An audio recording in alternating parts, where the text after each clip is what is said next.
Lorsque je rencontre le juge en question, la personne poursuivie a été libérée.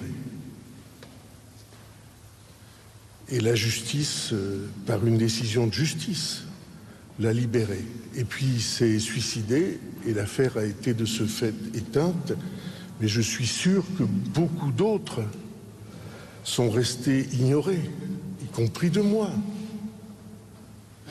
Et au vu des témoignages que vous avez entendus, est-ce que vous avez des regrets, des remords sur non, cette période? J'ai fait tout ce que je devais faire quand j'étais ministre et j'ai fait tout ce que je pensais devoir faire quand je ne l'étais plus. Encore une fois, c'est des affaires qui ont 30 ans, 25 ans, et depuis, vous n'en avez pas entendu parler. Et moi non plus. Et c'est une des choses qui sont inacceptables. Vous n'avez pas demandé le résultat de votre inspection que vous aviez demandé vous-même, Monsieur le Premier ministre? Ben, le résultat a été publié hier et vous l'avez lu. Il est absolument, comment je peux dire,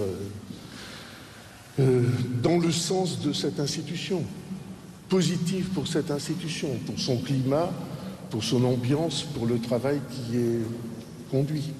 Les victimes étaient très seules depuis un an, alors que ça a émergé il y a un an déjà. Ça, c'est pas normal. Comment vous l'expliquez qu'aucun politique n'ait reçu, ne se soit intéressé à cette affaire? Politique, je ne sais pas si je le suis, mais je suis sûr que je m'y suis intéressé. On vient de passer 3h30 ensemble. Est-ce que c'est pas un peu tard de faire cette réunion aujourd'hui? Oui, il y a 30 ans, trop tard. Certaines victimes auraient attendu, pas forcément celles autour de vous, mais d'autres, mea culpa, les excuses. Est-ce que vous êtes prêt à le faire?